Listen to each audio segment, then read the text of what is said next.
Every funeral home has a drawer no one wants to use. In ours, it's drawer 6. There's no official label on it. It's not marked as broken in our system. Technically, it's functional. Cools to the right temperature, latches shut, no mechanical issues noted on inspection, but staff avoid it. And honestly, so do I. It's located on the bottom row, second from the left in our 12-drawer refrigeration unit. Standard stainless steel build, walk-in cooler, sealed gaskets, digital temperature controls. Each drawer holds a slide-out tray designed for easy transfer and access. You log each decedent in and out, chain of custody, full documentation.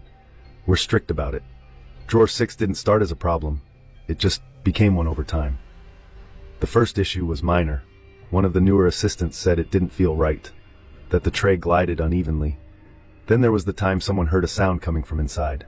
Just a soft, metallic clink like something shifting on its own. Another time, a transport tech opened drawer 6 to retrieve a body for embalming and found it completely empty, despite the log showing a decedent should have been there, only for the body to be found later in drawer 3.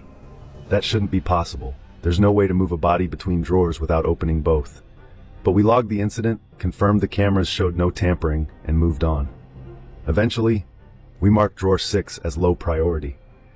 That's funeral home language for only use it when you're backed into a corner, which in January we were. We'd just taken in 9 new cases in under 36 hours. Flu deaths, a couple of unattended deaths in the county, and a nursing home outbreak that pushed our intake schedule past capacity. It was cold. Everything felt a little stretched. That's when things tend to slip. Drawer 6 had to be used. I remember the case.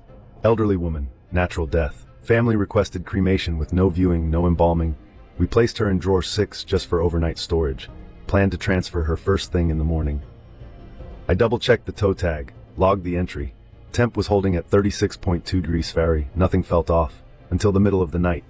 It was 2:43 a.m. when the motion sensor alert pinged on the security system. The camera feed showed the cooler interior, dimly lit, but clearly visible. The other drawers sat still, tightly sealed. But drawer 6 had slid open, not all the way, just halfway. Enough for the tray to be exposed. No staff in the room, no shift change, no scheduled retrieval. It opened on its own. Now, we've had drawer slides loosen over time. Gaskets wear down, I get that. But this one had been inspected not a month prior. And drawers don't glide like that. Not against gravity, not from a closed, latched position. They stick. I came in the next morning and went straight to the cooler. Drawer 6 stood half open. Inside, the decedent we'd placed was still present, untouched. But on the far edge of the tray, near the base of her feet, there was a second toe tag. It was dry, yellowed, paper stock, not plastic, ink faded, the old kind we haven't used since the 1980s. I picked it up with gloved hands.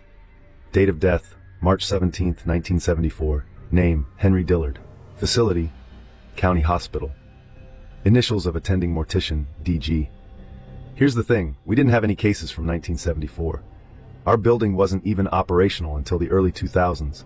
The tag wasn't listed in our log system, and the name Henry Dillard didn't show up in any cremation or burial records under our care.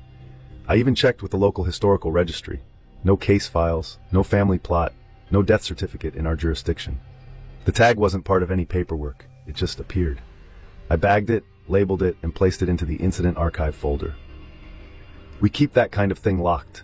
Not because we expect answers, but because this profession is built on documentation. You write it down, you acknowledge it, then you get back to work. The body was moved out of drawer 6 within the hour, cremated per family request, processed, logged, nothing out of the ordinary.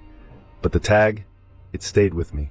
I checked that drawer every day for a month, never used it, never opened it, just watched. One day, I finally mentioned it to one of our senior directors, Lydia. She'd been with the funeral home 2 decades longer than I had. She didn't react, just nodded and said, "Drawer 6 used to be in another facility before we bought it. The drawers were transferred here when the old county morgue shut down in '99. Don't think about it too hard." That was all she said. I've kept that toe tag in my desk ever since. It's filed under unidentified. Every so often I pull it out, just to remind myself that this work is not all tissue builder and tank mix. Sometimes it's memory that doesn't want to be buried.